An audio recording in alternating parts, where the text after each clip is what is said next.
Hey, good afternoon. Michael Nguyen, Chief Digital Officer of Digital Ops, a division of RB Oppenheim Associates.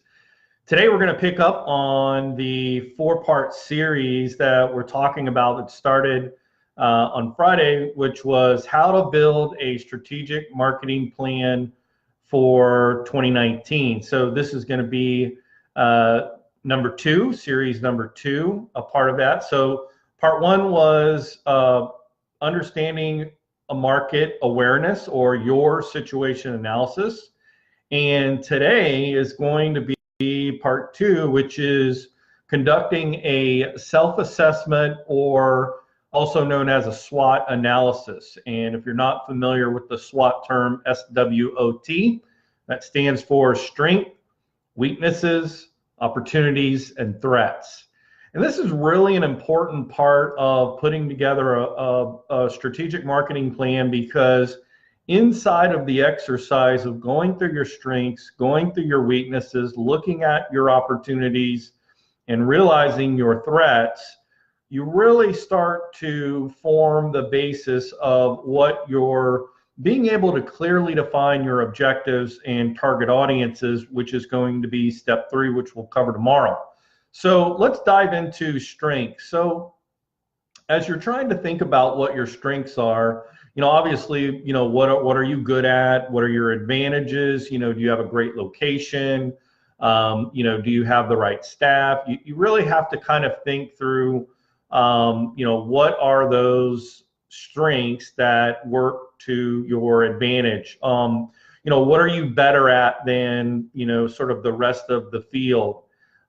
Do you have a unique service or product offering compared to the marketplace?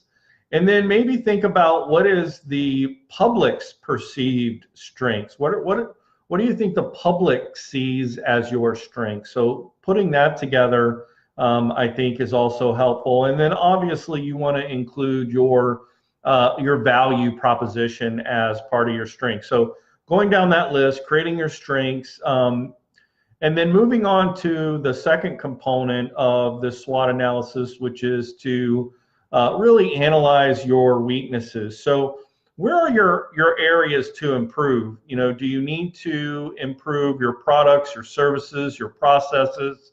Really looking at areas to improve. And then, look at, are those areas part of a perceived weakness? Maybe it takes longer for you to, process, or, maybe you're not meeting the expectations of the marketplace when it comes to X, Y, or Z. Maybe the size or age of your business could be a weakness. Is there a lack of, do you don't have enough staff to meet the demands? Do you not have enough products? Do you not, what are some of the areas that you might be lacking, which could be a weakness for your business? And then I think also too, just kind of going along with, what is the public perception of your business as it relates to a weakness? Is there a public sentiment or perceived weakness that your company has? And then also too, I talk about this a lot in the videos that I do and podcasts. Is there a status quo that really, has sort of handicapped your business or organization, or is there an area of complacency? I think all of those things are, examples of how to kind of conduct that weakness sort of evaluation. And then for opportunity, I think that, you've got to be aware of what are some trends that are happening in your industry or in your area. Have there been some changes in local government and or laws that might be related to your business? So thinking through those changes and what kind of opportunities those might create. And then kind of shift into thinking about alliances, other partners or businesses that you might form an alliance with at the local, state, or national level. Those are some great sort of ideas to think about opportunities. And then lastly, and this one is overlooked a lot, and I think that is matching your talents or strengths with community events or community,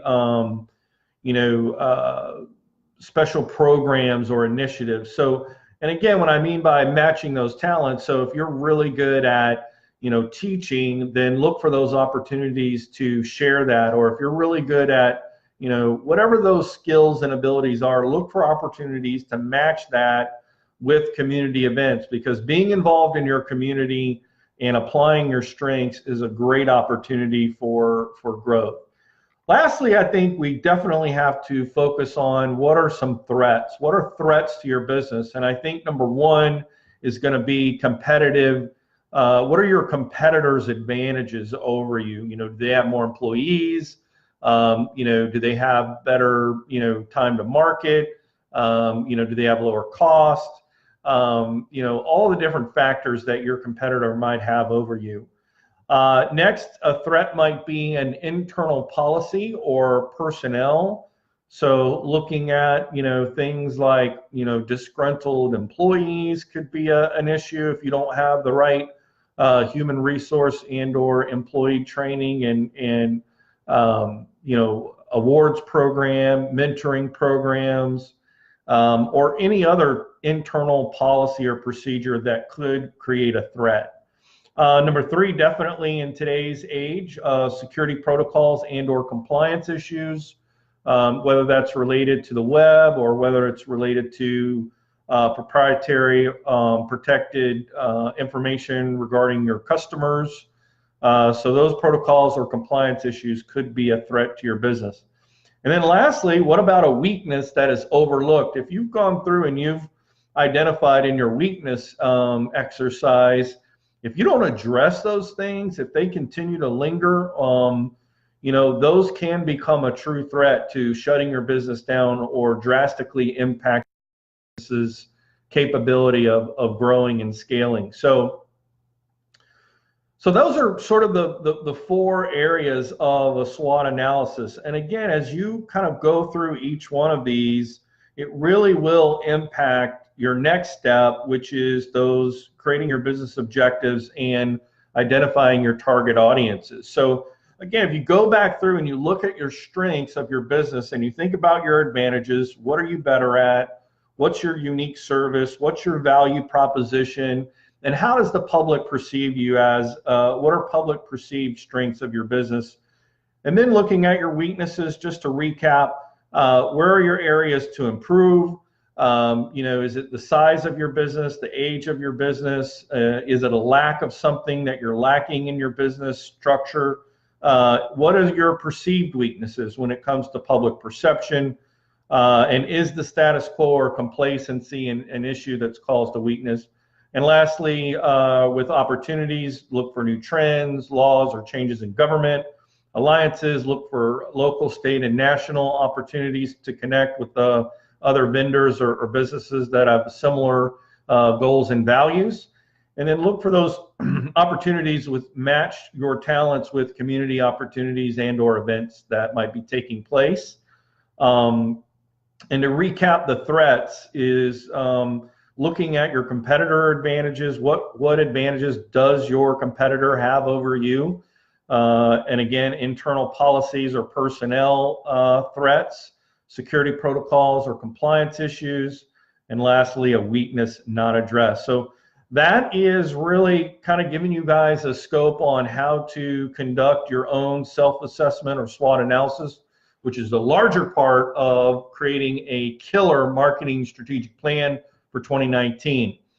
And so I want to cover those today. Thank you for your time. And tomorrow we're going to talk about step 3, which is going to be creating your business objectives and identifying your target audiences. Guys, thank you so much. My name is Michael Wynn. I'm the Chief Digital Officer at Digital Ops, a division of RB Oppenheim Associates. I hope you guys have a great week, and we'll see you tomorrow.